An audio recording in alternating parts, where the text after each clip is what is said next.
Customer వాళ్ళకి నమస్కారం అండి. మనము జీవీఆర్ ఇన్ఫ్రా డెవలపర్స్లో ఉన్నాము. ఇక్కడ ఈ సైట్ వచ్చేసి యాచారం నుంచి మనకు 5 కిలోమీటర్స్ లోపల ఉంటుంది. ఈ ఫ్యూచర్ సిటీకి దగ్గర మనకు ఉంటుంది. ఈ సైట్ మెయిన్ ప్రాజెక్ట్ హైలైట్ వచ్చేసి underground drainage, underground electricity, underground water లైన్లు ప్లస్ టోటల్ డెవలప్మెంటెడ్ సైట్ అండి. 26 ఎకరాస్లో ఉంది ఇది సైట్ వచ్చేసి. టోటల్ ఈ రోడ్స్ చూస్తే మనకు కనుక 40 feet roads and 60 feet roads, 33 feet roads ఉంటుంది.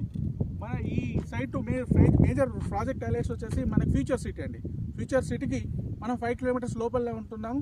మళ్ళీ తక్కువ రేట్లో లో బడ్జెట్ మన హై రిటర్న్స్ లాగా ఉంటుంది. ఇక్కడ సైట్లో మనం చూడాల్సింది ఏంటంటే ఫార్మా సిటీ, ఫ్యూచర్ సిటీ, మనకు ఆల్రెడీ ల్యాండ్ అక్విజిషన్ ఉంది కనుక మనకి ఈజీగా ఇక్కడ డెవలప్మెంట్ అవుతుంది సైటు. ఈ సైట్లో మేజర్గా ఏంటంటే 24 hours సెక్యూరిటీ, గేటెడ్ కమ్యూనిటీ, 26 ఎకరాస్లో ఉంది కనుక మీరు ఆల్ ద బెస్ట్ అండి. కంపల్సరీ ఇన్వెస్ట్ చేయండి. All the best.